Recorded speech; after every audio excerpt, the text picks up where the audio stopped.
What if I told you you can make $500,000 in healthcare without ever needing to apply to med school? I am a CRNA, which just stands for Certified Registered Nurse Anesthetist, and I provide anesthesia every day for a living. Once you become a CRNA, you can make anywhere from 200,000 to over $500,000 a year. But what are the exact steps you need to take in order to build toward this 500K career? Today, we're going behind the scenes of anesthesia with Rebekah. She's proven there are ways to have a lucrative career in healthcare without spending 11 years to become a doctor. Here's my career playbook. So, Rebekah, to kick us off, what is a CRNA and how does that differ from an anesthesiologist? CRNA is an anesthesia provider that helps keep you sedated during your procedures. I actually got asked this today. My patient was like, why did you not just become an anesthesiologist? And the biggest difference is our training pathways. An anesthesiologist goes the medical route with medical school and residency versus a CRNA goes the nursing route. We do nursing school, ICU training, and then CRNA training, which is a 3-year doctorate program, but it is still a quite extensive time. But for me and for a lot of CRNAs, we chose that because we like the nursing aspect. I feel like it has a little bit more patient care, the nurturing side. And then also med school is just its own beast. And I feel like unless you're very passionate about wanting to be a doctor, it's not just something you jump into lightly. I feel like you have to have a really big calling to be a doctor. And if that's not for you, then you don't want to go down that road. It's kind of the biggest difference. To double click into that a little bit more, could you tell us more about what the day-to-day life actually looks like? We interact with the entire OR staff, so the scrub techs, the OR nurses, the surgeons, everyone in pre-op, and then in the recovery area as well.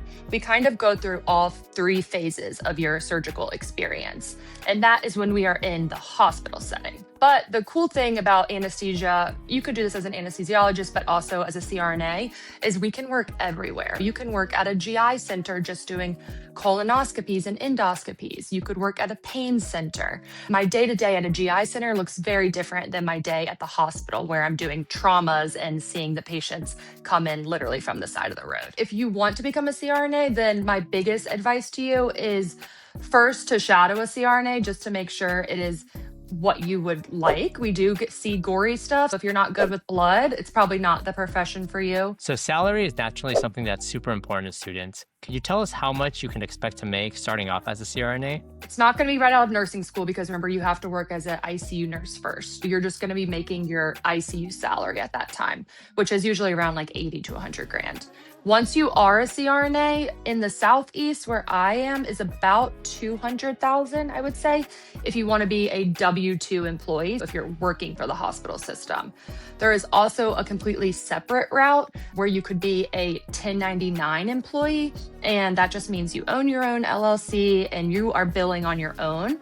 And those rates can be up to 500,000 a year. So you are never owning equity in the hospital or anything like that.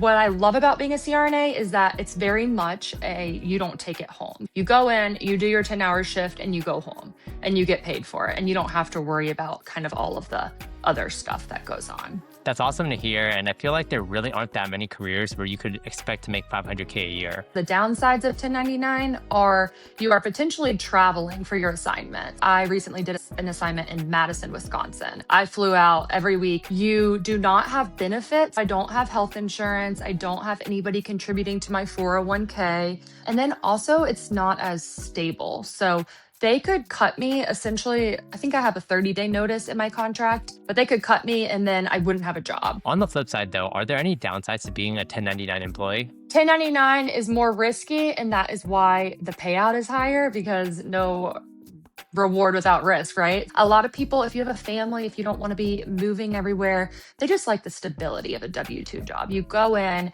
you get paid, you have health insurance, they are contributing to your retirement, and you don't have to do all of the back-end legwork of owning your own LLC. Gotcha. Let's say after all this, you convince students that they want to become CRNAs. What is the exact playbook they need to follow in order to become a CRNA? I like to break it down into 3 steps, really. Your first step is you are just going to go to high school like everyone else. You do not have to take any special classes. You really just want to get really good grades. Set yourself up to do whatever you could do. And then you're going to go to college, and there you are going to major in nursing. You are going to get your Bachelor's of Science degree in nursing. It's typically a 4-year degree. While you are in nursing school, you can become a tech at the hospital. And this just kind of helps get your foot in the door. You might be able to be a tech on the ICU unit and meet the manager. And then whenever you graduate nursing school, you're going to go get a job as a nurse in that ICU. You're going to work in the ICU for 1 to 2, 3 years. During that time, you're going to be building up your resume. You're going to take some of the certifications that you need for CRNA school, and you're going to take the GRE. You're going to get all of your references. You're going to become a charge nurse. You're going to be precepting. You're going to join committees, all of that. And then you're going to apply to CRNA school. And so the third step is CRNA school. You did it. I know you mentioned school in there. When it comes to school, do you feel like brand name matters? Anesthesia school is not like med school where it really matters where you go. The market is so competitive that you can get a job literally anywhere, and we might have never heard of your school before. All of the schools are also accredited and have high board pass rates, or else they would not keep getting their accreditation. So I'm going to say for that, there are no really top schools. I would say maybe Duke is always a well-known school. So people like to go there, but a lot of people now are choosing more affordable schools. So they're not necessarily looking at the big names. They're looking at what their student loans are going to be. I think that Kaiser in California is a really cheap school. There was one in Tennessee that was affordable. Duke, I think you might leave with up to $300,000 of debt. I think that includes like what your living would be too.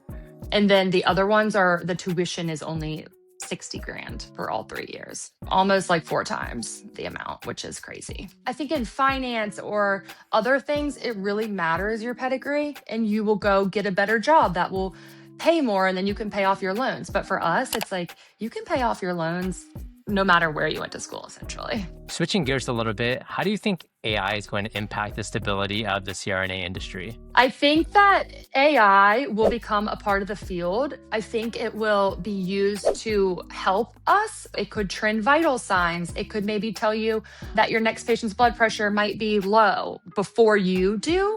But I think that there are so many things in anesthesia that AI can't do, such as they can't intubate a difficult patient. They cannot pump blood faster into the patient. It can't place lines like arterial lines and IVs.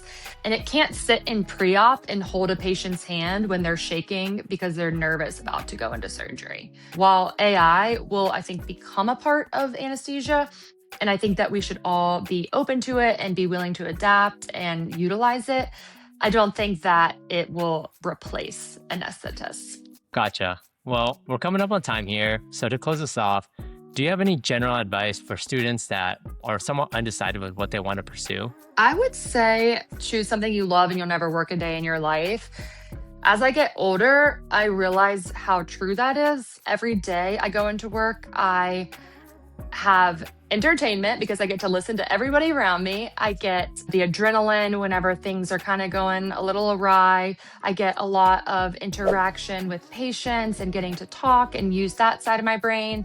And then I also get the very analytical numbers side. I think whenever you're looking for a job, you want to try and pick something that will kind of scratch every area of your brain and not just one, because that could get boring. That's whenever you get burnt out from your work. Do something that is really fascinating to you in all facets, and then also that has longevity and that you can physically do for the rest of your life, because as we're living longer, we're going to be working until we're like 80. Well, Rebekah, thanks so much for sharing all this great info about becoming a CRNA today. I feel like I learned a lot. For all the people that want to connect with you directly, where can they find you? My name on TikTok is at Miss_Midazolam. And then on Instagram, it is at Miss Midazolam. And midazolam is a drug we use in anesthesia, and it provides amnesia. So it basically makes you forget everything. But it was kind of just like a little fun play on words when I started this account a long time ago. I would love for you guys to follow me if you have any more questions about anesthesia. Clearly, I am very passionate about it and love push people in the direction of it, because I truly have so much job satisfaction and it makes every area of my life better, being happy at work.